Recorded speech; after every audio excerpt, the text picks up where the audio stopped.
Tes, selamat datang di YouTube Launes. Kali ini kasusnya benar-benar panjang dan aku tadi sempat salah, jadi ini harusnya tag 2 atau tag 3 mungkin ya. Ya pokoknya kita mulai aja, jangan hitung tagnya tag berapa ya, nanti nggak selesai nanti. Jadi sejarah kasus.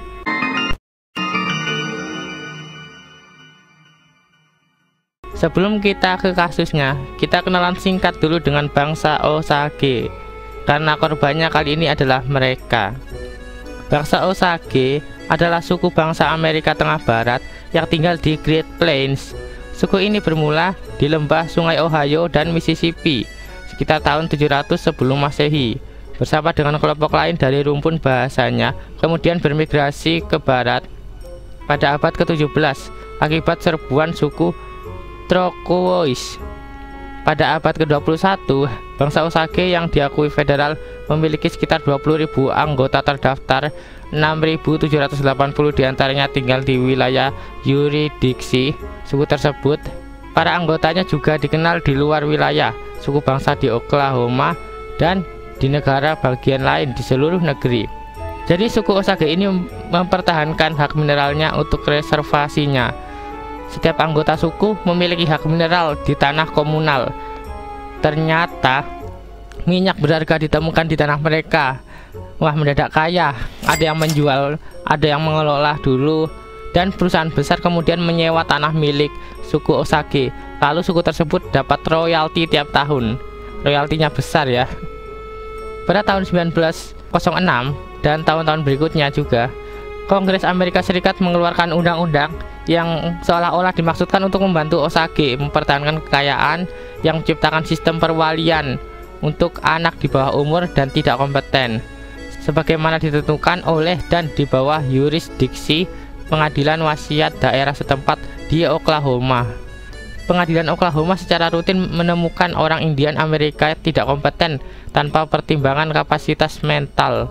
Misalnya, seorang wali ditunjukkan untuk seorang wanita Indian atas dasar bahwa tabungan menunjukkan kurangnya pengeluaran yang merupakan bukti bahwa dia tidak memahami nilai uang. Ini seperti manajer keuangan untuk suku Osage ya. Tapi ini disalahgunakan. Banyak wali yang menggunakan jabatan mereka untuk mendapatkan kendali atas kekayaan orang yang diwalinya demi keuntungan pribadi mereka. Ini sama saja korupsi ya. Selama periode ini, banyak pria kulit putih menikahi wanita Osage untuk menjadi wali harta warisan mereka. Beberapa pembunuhan dilakukan untuk memungkinkan orang kulit putih mengambil alih hak kepala anggota Osage saat mewarisi harta setelah kematiannya.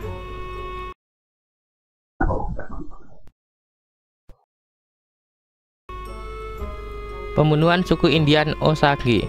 Pada awal tahun 1920-an, 18 orang Osage dan 3 orang non-Osage di Osage County dilaporkan dibunuh dalam waktu singkat.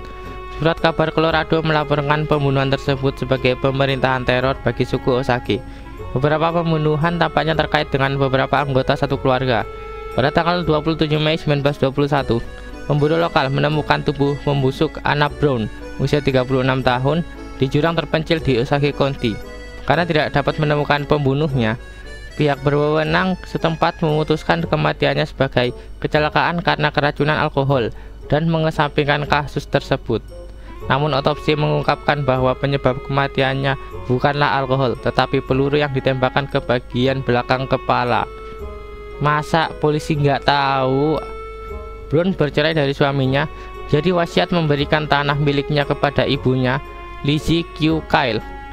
Kelsey Morrison, seorang penjahat kelas teri, kemudian mengakui pembunuhan Brown dan bersaksi bahwa William Hale, seorang peternak lokal terkemuka, telah memintanya untuk melakukan pembunuhan tersebut. William King Hale sendiri adalah seorang pemimpin politik dan kriminal Amerika di Osage County, Oklahoma, yang bertanggung jawab atas pembunuhan paling terkenal di antara suku Indian Osage. Ia menghasilkan uang dari peternakan sapi, pembunuhan kontrak, dan penipuan asuransi. Pada bulan Mei 1921, jasad Anna Brown dan sepupunya Charles Whitehorn ditemukan pada hari yang sama di berbagai bagian wilayah tersebut. 2 bulan kemudian, ibu Brown, Lizzie Kyle, yang diwarisi hak kepemilikan kepala suku, dibunuh dengan cara diracun. Kemudian keponakannya Lizzie juga dibunuh. Pada tanggal 6 Februari 1923, Henry Rowan, sepupu Brown, ditemukan tewas di mobil di reservasi Osage, meninggal karena tembakan di kepala. Rowan memiliki hubungan finansial dengan Hale setelah meminjam uang dari peternakan sapi tersebut. Hale secara curang mengatur untuk menjadikan dirinya sebagai penerima manfaat dari polis asuransi jiwa Rowan senilai $25.000, setara dengan $447.000 pada tahun 2023 ya. Pada bulan Februari 1923 dan pada tanggal 10 Maret, Putri Lizzie, menantu laki-lakinya dan seorang pekerja rumah tangga meninggal dalam ledakan misterius di rumah mereka. Oh, itu keponakannya Lizzie ya, keponakannya Anna Brown. Oke. Jadi pada tanggal 28 Juni 1923, anak dari James Bighorn, kepala suku Osage, diracun dan pengacaranya dipukuli dan didorong dari kereta yang sedang melaju. Kematian tersebut memicu kepanikan di seluruh Osage County dan dikenal sebagai masa teror. Sementara itu, kekayaan keluarga Kyle diwariskan ke satu-satunya orang yang selamat, yaitu adalah Molly Kyle, seorang Osage murni yang merupakan putri terakhir Lizzie yang masih hidup, dan suaminya yang berkulit putih, Ernest Burkhardt. Jadi apa itu namanya, keponakan anak dari keponakanmu selamat. Anak dari keponakan Anna Brown selamat. Oke, sekiranya itulah kalau nggak salah ya. Kalau salah tolong koreksi di komentar. Jadi keluarga Kyle bukan satu-satunya orang Osage yang meninggal sekitar waktu itu. Semuanya dalam keadaan mencurigakan yang mencakup dugaan keracunan, dugaan dan bahkan terlempar dari kereta. Waduh. Antara tahun 1921 dan 1925, sedikitnya 60 orang Osage dibunuh atau hilang. Semua orang yang hilang atau dibunuh itu memiliki kekayaan karena hak kepala suku mereka, dan Dewan Suku Osage sudah menduga bahwa seorang peternak sapi kulit putih terkemuka setempat, William King Hale, mungkin harus disalahkan. William King Hale adalah orang yang berasal dari Texas, dikenal karena transaksi keuangannya yang eksploitatif dengan orang-orang Osage, dan dia memiliki pengaruh yang sangat besar di Osage. Dia memiliki atau sebagian mengendalikan bank, toko umum setempat, rumah duka, bahkan menjabat sebagai sheriff cadangan. William King Hale ternyata adalah paman dari Ernest Burkhardt. Ernest Burkhardt ini yang tadi ingat, Ernest Burkhardt ini suami dari Molly Kyle, satu-satunya orang Osage yang selamat waktu itu, yang kini mewarisi jutaan dolar milik anggota keluarganya. Meskipun pembunuhan terus berlanjut, penyelidikan lokal dan upaya penegakan hukum untuk memecahkan kasus pembunuhan tersebut gagal. Dan akhirnya Dewan Suku Osage meminta bantuan pada pemerintah federal untuk memecahkan misteri pembunuhan tersebut.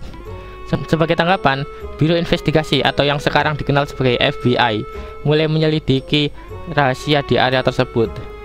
Saat penyelidikan mulai mengungkap kemungkinan keterkaitan Hale dengan pembunuhan tersebut, lebih banyak pembunuhan terjadi. Ketika Molly Kyle mengaku pada pendeta bahwa ia mengira dirinya diracun, para penyidik memecahkan kasus tersebut. Ternyata Hale memaksa keponakannya untuk menikahi Molly Kyle, lalu menyewa pembunuh bayaran untuk membunuh seluruh keluarganya. Di bawah tekanan pamannya, Burkhardt telah memberi istrinya whisky yang dicampur racun untuk diminum.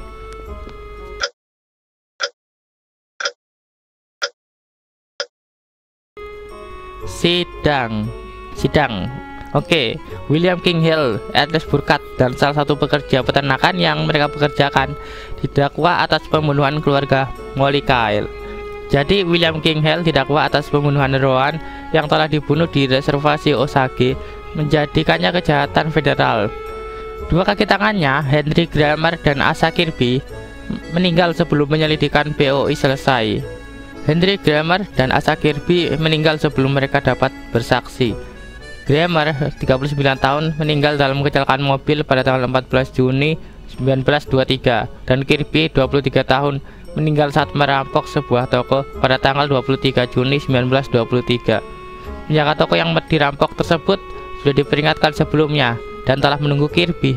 Kemudian diketahui bahwa orang yang memperingatkan penjaga toko tentang perampokan yang terjadi adalah William King Hale. Dihianati sama bosnya sendiri ini namanya. Karena William King Hale bukan orang biasa, dia beberapa kali berusaha mengacaukan sidang. Dia menyewa pengacara untuk mengubah kesaksian saksi dengan cara memberikan whisky, menyuap juri agung untuk memberi sumpah palsu yang sudah ditandatangani padahal belum ditandatangani, sampai meminta bantuan saudara tiri. Semuanya gagal dan berakhir ditangkap. Pengacara, juri agung, dan saudara tirinya ditangkap. Ernest Burkhardt tiba-tiba mengubah pengakuannya menjadi bersalah dengan mengatakan bahwa dia ingin mengatakan kebenaran. Dia dijatuhi hukuman seumur hidup dengan kerja paksa. Dia menjadi saksi negara dengan menyebut pamannya sebagai pihak yang bertanggung jawab atas konspirasi pembunuhan tersebut. Ernest mengatakan bahwa ia telah menggunakan seorang koboi bernama Henry Grammer sebagai perantara untuk menyewa seorang penjahat profesional bernama Asa Kirby untuk melakukan pembunuhan tersebut. Setelah pembebasan bersyaratnya, kerabat Hale mengatakan bahwa ia pernah berkata, "Jika Ernest yang terkutuk itu tutup mulut, kita akan jadi kaya hari ini." John Ramsey mengaku terlibat dalam pembunuhan Rowan, segera ditangkap. Ia mengatakan bahwa Hale telah menjanjikan uang dan sebuah mobil baru untuk membunuh Rowan. Ramsey bertemu Rowan di sebuah jalan di luar kota Fairfax, dan mereka minum whisky bersama. Kemudian Ramsey menembak kepala Rowan. Ramsey mengubah ceritanya, mengklaim bahwa pembunuh sebenarnya adalah Curly Johnson, komplotan Byron Burkhardt, saudara laki-laki dari Ernest, dan keponakan Hale lainnya yang telah menjadi saksi negara.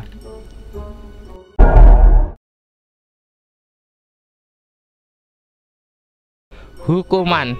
Jadi dihukum seumur hidup. William King Hale, John Ramsey, Ernest Burkhardt kemudian menerima pembebasan bersyarat meskipun ada protes dari Osage, Hale, dan Ramsey yang dibebaskan bersyarat pada tahun 1947.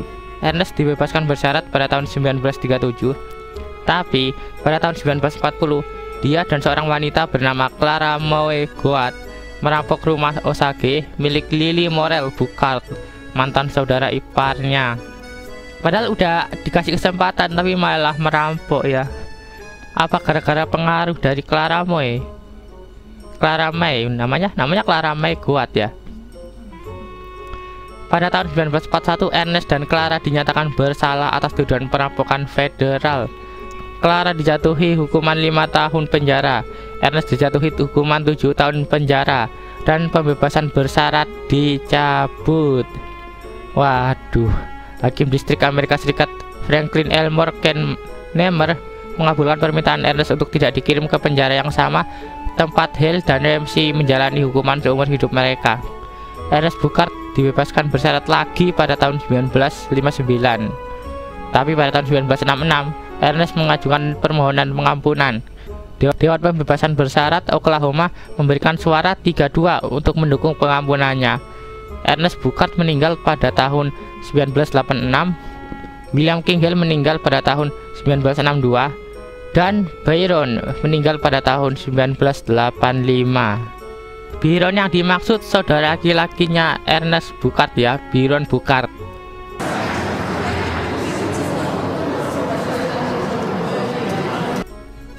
Kasus yang tidak terungkap. Setelah berbagai pengadilan negara bagian dan federal yang memukau negara dengan proses dramatisnya dan pembunuhan beberapa saksi potensial Hale dan 2 kaki tangannya dijatuhi hukuman penjara seumur hidup. Namun banyak pembunuhan di Osage yang masih menjadi misteri yang belum terpecahkan. Peristiwa ini telah dicirikan sebagai genosida karena niat para pelakunya untuk menghancurkan bangsa Osage. Sementara itu, beberapa orang menyebut pembunuhan itu sendiri sebagai contoh genosida, dan yang lainnya memasukkan pembunuhan itu dalam proses genosida yang lebih lama terhadap bangsa Osage.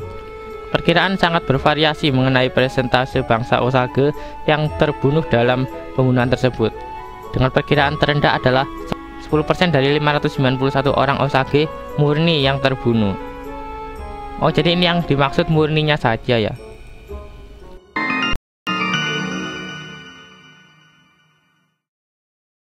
Masa teror bagi Osage. Pembunuhan suku Indian Osage terjadi di Osage County, Oklahoma selama tahun 1910-an hingga 1930-an. Surat kabar menggambarkan meningkatnya jumlah pembunuhan dan kematian yang belum terpecahkan di kalangan dewasa muda bangsa Osage sebagai masa teror. Sebagian besar terjadi tahun 1921 hingga 1926. Setidaknya 60 orang Osage yang kaya dan berdarah murni dilaporkan dari tahun 1918 hingga 1931. Setidaknya 60 orang Osage yang kaya dan berdarah murni dilaporkan terbunuh dari tahun 1918 hingga 1931. Investigasi yang lebih baru menunjukkan bahwa kematian mencurigakan lainnya selama masa ini bisa jadi merupakan pembunuhan yang salah dilaporkan atau ditutup-tutupi, termasuk pembunuhan terhadap individu yang merupakan pewaris kekayaan di masa depan. Penelitian lebih lanjut menunjukkan bahwa jumlah korban tewas mungkin mencapai ratusan. Suku Osage hanya mendapat sedikit bantuan dari penegak hukum setempat untuk menyelidiki kematian tersebut, karena didominasi oleh orang kulit putih yang berkuasa yang bekerja untuk kepentingan mereka sendiri. Zaman dulu susah, pelakunya mayoritas. Iya juga ya. Ya, zaman dulu dia situ ya masih belum ada toleransinya ya. Susah. Penyelidikan selanjutnya termasuk yang dilakukan oleh Biro Investigasi BOI cikal bakal FBI mengungkap korupsi di antara pejabat lokal yang terlibat dalam program Wali Osage, termasuk pengacara dan hakim. Sebagian besar pembunuhan tidak pernah dituntut. Aduh, masa gitu? Ngawur itu. Kayak negeri. Beberapa orang lain yang terlibat dihukum dengan tuduhan lebih ringan, seperti sumpah palsu, manipulasi saksi, penghinaan terhadap pengadilan, karena upaya menghalangi penyelidikan. Suku Osage hanya mendapat bantuan sedikit dari penegak hukum setempat untuk menyelidiki kematian tersebut, karena didominasi oleh orang kulit putih yang berkuasa untuk kepentingan mereka sendiri. Iya.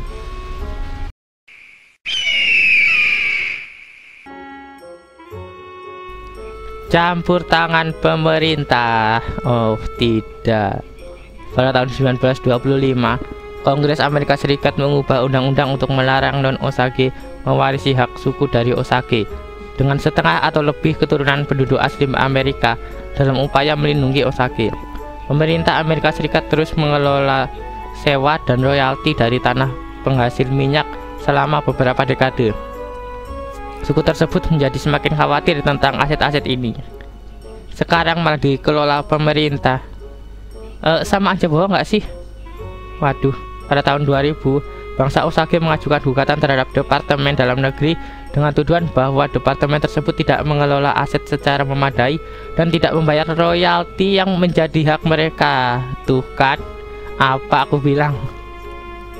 Gugatan tersebut diselesaikan pada tahun 2011 dengan ganti rugi sebesar $380 juta dan komitmen untuk meningkatkan manajemen program. Sebentar. Dituntutnya tahun 2000, selesainya tahun 2011. 11 tahun baru selesai kasusnya. Dituntut 2000-an, selesai 2011, pejabat korup. Gimana? Cukup panjang ya ini kasusnya. Ini aku ngerjakan berapa hari ya? Lama ini belum diedit ini. Aduh. Oh, tidak.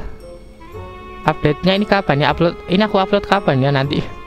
Yaudah, kalau kalian ada saran kasus barangkali silahkan tulis di kolom komentar. Ya, kalau ada saran atau ide konten ya silahkan tulis di komentar juga. Kalau kalian suka, like, subscribe.